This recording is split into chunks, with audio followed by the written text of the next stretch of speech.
Hi, everyone. Welcome back to another episode of Journey to Purpose. This week, I have the fascinating Dr. Ron Stotts, a transformational coach. Ron, thank you so much for being here. Thanks for having me. I'm looking forward to it. First, very easy question then, and where in the world are you today? I'm in the northwest corner of the United States, state called Washington, across from a city called Seattle, on an island called Bainbridge Island. Yeah, so Oh, I'm kind of lovely. out. I'm out in the country, but a half-hour ferry ride to the downtown. That's the best of both. I live in a forest, which is about 45 minutes from a city. I think Yeah, you get the best of both that way. Sounds lovely. exactly, exactly. So, first of all, then, tell me a bit about you. I mean, when I was reading up about you, your sort of bio says you spent the last 5 decades exploring the deepest caves and soaring heights of both personal and spiritual journeys. That sounds interesting. Is that a literal or figurative or a bit of both? I'd say it's quite literal and figuratively also. Yeah, I as a young man leaving the Marine Corps, completely disillusioned, having lost several dozen friends in Vietnam, my life it was a mess, chemical imbalance, suicidal, and so on. And so, the journey has been from that point to, choose to live, choose to discover how we can truly access who and what we are, what we're capable of, and the entire journey of becoming all that we're capable of being. Fascinating. And I didn't realize you're in the Marine Corps as well. So I mean, I think that's always, I mean, being biased, being ex-military myself, I think uh, there's a certain reality check you get with service, particularly if you've been in active combat zones. And I served in Afghanistan, and I think Afghanistan probably wasn't as bad as Vietnam in terms of the size and the level of what went on there. But you still see humanity at its best and at its worst. And you see that in yourself as well, I think, or you can see that in yourself. So I love how you say you make me choose to live. And what was it that, what was the kick for you to make that choice? Well, around, between 20 and 23, I'd gotten divorced, lost custody of my two sons, no direction, and really became clear that suicide was a good option. So I went out in the middle of the woods, hiking 3 days in so that nobody would have to find my body. And really hung out for a couple of days, making sure the decision was the one that was best for us, for me, and decided it was. And in that moment of committing suicide, the moment of thrusting a large hunting knife into my heart, I literally dissolved in a white ball of light, which at that age, I had no idea what that was. I was more of a jock than I was anything else at that point in my life. And in that moment, as I dissolved in this white light, my body is gone, world around me is gone. I just was experiencing this pure oneness, this perfection of life. And I had no words or understanding of it other than it just saturated my being, that life does have purpose, that I do have a purpose. And, not that it handed it to me on a silver platter at the moment, but it gave me the awareness and the trust in that perfection of life. And so when in that timeless experience I came out, that became the pursuit of my life, was to be able to reconnect with that level of awareness, to be living in that place of awareness of the oneness and trust of the perfection, looking for the opportunities and everything that came into my life. So that was a bit of a transitional moment. I mean, that sounds like a remarkable thing to have Yeah. experienced, and one not many do, and can live to tell the tale, as it were. So, and what I love about your work is you talk about this higher leadership, this higher transcendence, and I guess this is where it all comes from, that white light moment. How do you translate that to people who haven't had those sort of near-death experiences? How does that manifest for those looking to find deeper meaning in their life, in your experience? Yeah, it's really the art of, one of my mentors, Joseph Campbell, really talks about the hero's journey, and talks about having to, enter that cave within that you fear to enter so that you can really truly find the treasure that you seek. And the treasure you seek, of course, is the unconditional love that you wanted since childhood. The treasure you seek is really yourself. Who am I? What is my life about? And how do I live that? And so I offer people that journey, and I'm really nothing more than a guide on that journey. They have to be willing to take the steps and do the work. And I just guide them in that very intimately familiar area for me now. And I guide them back into their childhood so that they can explore what was not healed at the time, so that they can explore what parts of themselves they left behind in order to be accepted and loved as a child. And as they begin to recognize what they're at the effect of, the beliefs that they determine, and see that all the things that they came up with to protect themselves as a child, which were truly brilliant, now are sabotaging and limiting their life. And as they begin to see that, that's coming through a higher level of self-awareness, if you will, a higher level of emotional awareness, emotional intelligence. And as they become more self-aware, emotionally intelligent, the brain begins to quiet. The right brain begins to participate. It's really more emotionally oriented part of our brain. It's bigger picture, more spontaneous. And, most of the people, at least that I work with and see, they're very left brain logically oriented and, try and figure out everything and try harder. And that hasn't worked for them. That's when they come. That's when they come in. So in that integration of integrated whole brain thinking, all of a sudden they're accessing new levels of creativity, inspiration, intuition, imagination, and much, much more. But the result of that is their brain is getting quieter, more integrated. And the forebrain then begins to take over as the really conscious CEO that it was meant to be, rather than that amygdala, the emotional center that is running most people's lives, from that reactive place to a more conscious, responsive place. And so I just guide them through that journey of really reaccepting and rediscovering, reconnecting, and really reappreciating and liking themselves to the point where unconditional acceptance and love for themselves comes into play. And it's from that place then that it's like, okay, I get it. I am that. And that's what I want that's who I want to be. That's who I want to evolve from and with. And so it's really then the more advanced work where because neurologically it takes time to overcome those old pathways. And so basically a 9-month program that I do really trains them in that neurological patterning so they can become quite literally the person they wish to become. And oftentimes the people I'm working with the last 10 or 15 years at least, it's around leadership, because as they heal and they see the capabilities of who and what they are, they also see their connection to others. And so they want to help others. They want to serve and support that whole idea of bringing out the best in everyone. And that's really what a conscious leader does, is they aren't just controlling and, trying to dominate an environment. They're really bringing out the best in all of their people and creating a more cooperative and collaborative organization that every time is more profitable and more productive. And, so yeah, it works. No, it sounds like. Why do you think it's so important? I've got two questions actually. Why is it so important to go back to childhood? The second one is, how do you know that you're telling the truth to yourself? Like, how do you really know you're not lying to yourself? Because I think sometimes we do that. We tell ourselves a half truth, but it's really hard after a certain amount of time to discern what is reality and what no longer is reality with the lies we tell ourselves. Does that make sense? Yeah. Yeah. I mean, childhood is where it all began. That's where you initially neurologically rewired your brain. I've asked the question all over the world, what does a child want more than anything else? And everybody spontaneously shouts out love. And it's like, well, what kind of love? Well, unconditional love. Well, what would they do to get it? Whatever it takes, because they need that connection to be safe enough so that they can survive. And that connection becomes what we call love. And so it's really a matter of, who do I need to be? What emotions should I hide away? What emotions should I display? What aspects of my personality and of who and what I am need to be hidden away in that cave so that nobody knows those things about me? And so that cave gets pretty well filled up with different aspects of ourself.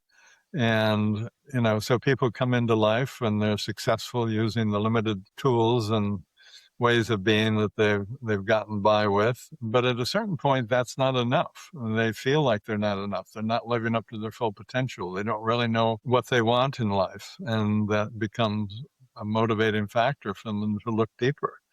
And so it's really a matter of that's when you need to enter that cave that you fear to enter so you can access that treasure that you seek, because you go in there and you access, and you have to use, you have to go beyond the conscious mind and move into the subconscious.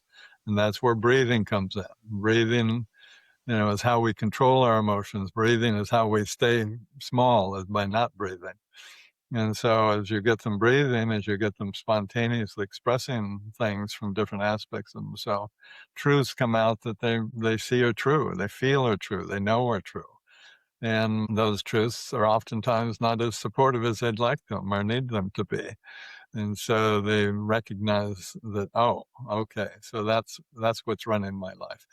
It's, if I love myself unconditionally, people won't, will feel uncomfortable around me. If I love myself unconditionally, people will push me away and not want to be with me. If I love myself conditionally and I'm just a little kid, I'll be all alone. And if I'm all alone, I'll die. So ipso facto, if I love myself unconditionally, I'll die. And there's many, I've taken thousands of people through that process, and it always comes out the same. So it's a time for people to really celebrate and discover who they are so they can create and see. I mean, you can't, with emotional backlog blinding you or making your life unclear, you don't know what your highest intention is. You don't know what your greatest purpose is. You have to clear that up and become whole, and then it becomes crystal clear, and then it's exciting, and then it's an adventure, and that's your next aspect of life. I love that. I do think we underestimate the need for a purpose, but a purpose that's aligned to ourselves rather than what we think the purpose should be. And I think having the opportunity to find that clarity for many people will be transformational, as you say. Mm-hmm. How, and you talk about sort of a 9-month program, is that sort of the average length of time that it takes people to get to this awareness, or actually is it a bit longer, or does it depend? I suppose it depends on the individual. Within 2 months, the emotional backlog has been acknowledged, expressed, and healed. That doesn't mean other things won't come up throughout their life. As they heal, they become more capable of seeing and recognizing even deeper issues, perhaps.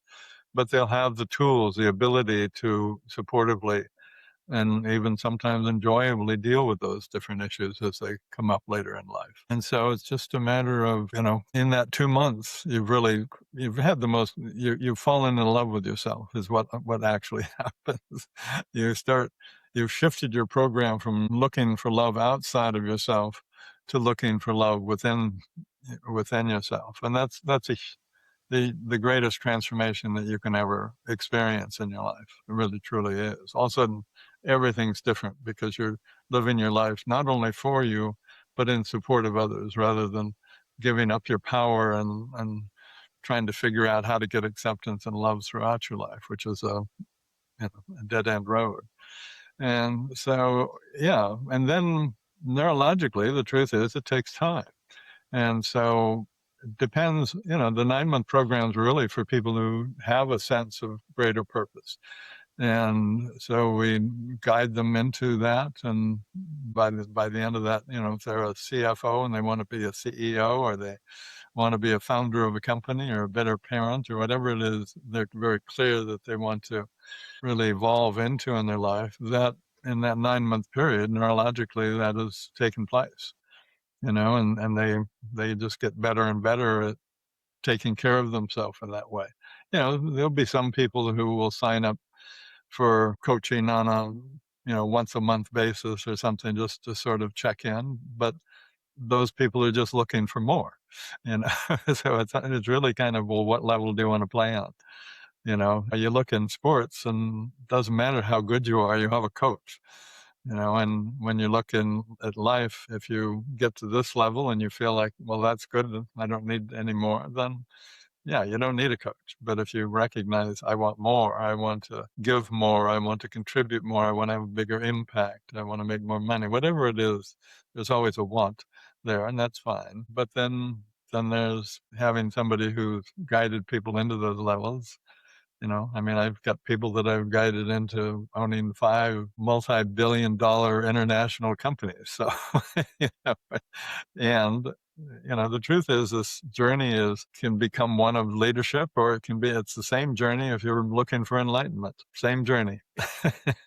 So, whatever I think level you want to play on, I enjoy it. no, I love that, and I think you're right in that it ultimately all starts with the self and finding that self-love, and then everything is possible. Just depends on what you want, right?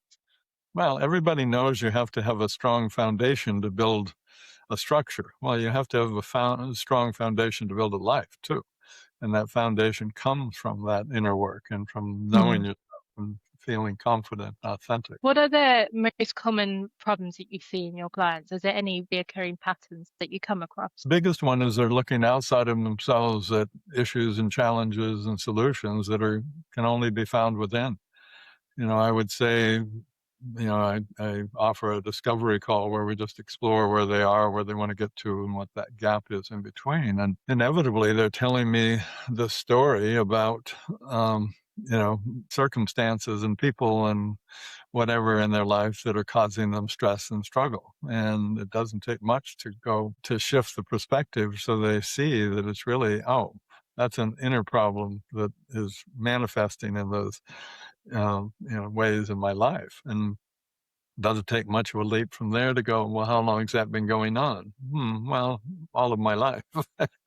Oh, well, maybe we should do some deeper inner work so that you can resolve that issue and move forward in your life in an empowered and empowering way. Do you think people come to you understanding that they have to start with themselves? Or do you still find that people come and go, I want an outside solution to my problems, and you have to walk them through that process in itself? I would say about 25% come knowing there's an inner problem, and 75+% still looking for that outer solution. And that's okay. I can give them that too if that's all they want. More a placebo there, I guess. It's or a Yeah, sitting well, plaster to the you know, problem. what they're wanting to treat is symptoms, and so there's always ways to treat symptoms. If that's what they're looking for, and that's only going to be temporary. But No, that's fair. I mean, why? So for you, I think you feel that evolving to this higher level of leadership is really important. Why do you feel that way? say that again. I didn't quite hear you. Sorry. With you, I think it's you find it very important to evolve to that higher level of leadership, that higher level of awareness. Why do you feel it's so important for other people to do that? Well, I have a hidden agenda of wanting to create a more conscious and caring world, and Sounds terrible. I know I try and keep it a secret.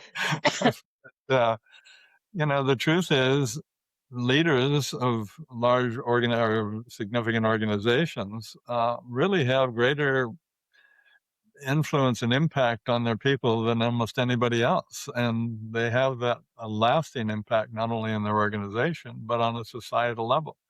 And that's when I decided to narrow my focus to leadership and guiding people into those higher levels of conscious leadership, because not only did their organizations make a lot more money, but all the people within the organization felt better about themselves and learned to become better leaders and workers or people. You see it happen, as a leader, male, female, it doesn't matter, comes into a better place, more deeply connected, loving place within themselves. They immediately see it mirrored in their relationships with their family, and then it gets mirrored in their relationship with others, and they create a more supportive, trusting environment where people feel like they can be themselves, they feel safe, and so they start cooperating more, they start collaborating more, and that results in greater productivity, and that results in greater profits. So if you're in business, you just need to recognize that that is part of your journey, part of your personal development. You don't just come in and go, okay, this is what a leader looks like. You're evolving. And that's the art of life, is to evolve, not to be stuck in a comfort zone and afraid of change. I love that. And I'm going to go back to your analogy of sports coach and how, when you do sports, You always have a coach to take you to the next level. I think it's not something, particularly maybe in the UK, I don't know about the US, but it's not something that you automatically do as a business person in the UK. I feel like you have to feel like you get to a certain level first, and then you go and get the coach, as opposed to perhaps if you had someone to get you from A to B and then someone else from B to C, and we would find that conscious and caring world a lot faster. So do you see that pattern as well? Do you see people kind of waiting to go and address these problems until they reach a certain status or level? Well, what they're waiting for is they hit that glass ceiling that we talk about. Mm, they they're doing well. They feel like they're doing good enough, and so it's not until they get to that point where those tools, those aspects of themselves that they have aren't enough. They truly aren't enough. They feel like they're not enough, and they're right. They're not enough. But what they don't understand is they can go within and access more of themselves from within, and they'll be more than enough. And no matter what level they're playing on or want to play on, there's always more of who and what they are available to access and to perfectly handle whatever that next opportunity, challenge, or whatever it is that you want to create. Yeah. so apart from the glass ceiling, do you sort of have any indicators that people should be aware of that says to them that it's time to do some inner work? I mean, we all want to be, in an ideal world, we'd be aware of this anyway and doing it, but we're not aware of it. We're too busy trying to do what we're doing. So are there any symptoms, signs, behaviors that you would say to someone, look, I think it's time for you to stop, pause and do some inner work? I think that our lives are filled with them. Anytime we're struggling, anytime we're dealing with some emotional challenge, anytime there's dis-ease in our life, and burnout is the result of not paying attention to that dis-ease, this discomfort. But really, I mean, even in my life now, if I'm feeling angry, I only response is going to be, I'm going to breathe and look deeper and see what's underneath that anger. It's not about the anger, it's about what's underneath that's needed Mm, to be healed. If I'm running into outer challenges in my life, I'm going to recognize that pattern, and I'm going to breathe and become curious and look deeper and see within myself what needs to be healed, because our relationship with ourself is mirrored in our relationship with others. I don't have to look outside and see, why is this person so terrible or bothering me or upsetting my life? All I need to do is look within and learn to accept and love that part, heal that part that's reactive to my environment. Most people, they just go through life either giving up their power to be accepted or dominating so that they don't have to adapt to the needs or pressures of others. And it's really, that's not what life's about. The art of life is about really discovering who and what you truly are, what you're capable of. And yes, I agree with you. I'm a boater, so I like to have a compass heading. If I can't see where I'm going, I like to have a compass heading, because if the fog comes in, if I have that compass heading, I'm fine. I don't have to see the spot ahead of me. So I find the higher, and as I work with people initially, as they're going through the 2 month program, we're looking at what's your highest intention, and that's great. But as we get into the 9 months program and moved into it a bit, I'm really looking for, well, what's your highest aspiration? What's your greatest aspiration? Because aspiration, just the word alone itself, refers to, you have to breathe into it. In other words, your highest intention is something you can do. I can handle this. This is doable. Aspiration is, oh, I need to become more. Who do I need to become to really reach that level of aspiration that I'm aspiring to? And so the the better vision you have of where you want to go with your life, that clarity allows a great deal of ease in your life. People, I'm thinking my wife, to be honest with you, she kind of teases me because my life looks rather easy compared to others. And it is, because I've healed all the things that would clutter up my life. When clutter comes into my life, it immediately tells me there's something more current to be healed. And I know the only thing I have to do in my life is to breathe and be curious. Because if I'm breathing and being curious, then I'm in a state of consciousness that allows me to access levels of thinking that are going to be able to see the opportunity in any given situation that I'm involved in. Or, and then when I'm coaching people, that's, the same situation. I can always see and look for and share the opportunity rather than the problem that they're, fixated on. And so when you trust that, then you begin to just normalize that you're looking for the opportunity. And then you can recognize, oh, this is where gratitude comes from. This is Mm. where surrendering and becoming all that you're capable of comes from. This is where abundance comes from, because you're in that flow of life. You're not communicating that I don't have enough by wanting more. You're communicating that I'm trust and I'm part of this, that yes, I'm giving, but I'm also receiving and supported. And that changes your life considerably. I love that. I also know that you do a lot of work based on the ancient philosophies, and I have an interest in this because I'm doing a master's, and one of my side courses is basically rethinking how we think. Hmm. And I've been looking recently at the Eastern philosophy versus the Western philosophies, and how actually, you know, what we in the West have just discovered in some cases have been in existence in sort of the Eastern philosophies for a long time. Has that been your experience as well? And sort of, what sort of, when you say ancient philosophies, what are you talking about? What are you looking at? Well, I've spent years as a Christian, years as a Hindu, and years as a Buddhist, and basically exploring different religions initially in my life. And I recognize, oh, they're all really the same thing if you look deeply enough into them. And so there's no difference in those. I've looked at being one with nature, and that's pretty cool. That's another religion that most people don't recognize. But yeah, they're all saying the same thing. I mean, when I look at Hinduism and they have all their pantheon of gods and goddesses, each one of those is really just a representative of a vibration of energy. And that vibration of energy is capable of affecting us in different ways. So what you're chanting, how you're chanting, what you're eating, or what you're thinking, all creates your vibration. At the end of the 9-month program, my target is to get my clients into what I call big mind. By the time I was 40, I'd meditated probably 30,000 some hours. I mean, I was into it. So, what I'm training, one of my mentors, Buckminster Fuller, he taught me about what I call big mind. And that is where you learn to quiet your mind, I've been very good at that most of my life. But he taught me, when you're in that quiet place, you can also request information to solve a problem, come up with an Mm. idea to take care of a design, to whatever it is you want to do. I have a hobby that I'm still involved with to some degree, and that is designing and building Japanese gardens. And so Oh, I wow.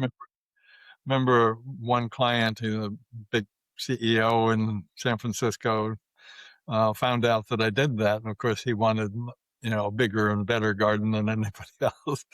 you know, he wanted to spend $1 million on a 1-acre Japanese garden. And I just didn't have time for it. I really didn't. I had clients and my other work. And I feel like he hadn't learned the lesson about inner work either if he still wanted a yeah, bigger, better garden. But never mind. he was just getting started, actually. Yeah, it's a good point. But yeah, I mean, I was living in a place called Mill Valley where all the redwoods grow, and Oh, lovely spot. And I just went up on the hill behind my house and sat and quieted my mind and focused on the couple that wanted the place. And I knew she really wanted a spiritual place where she could meditate and really begin to personally develop. And so I saw that intention of how I could help that couple really connect and heal and become more. And I just said, okay, I want a Japanese garden. It's for this purpose, for these people.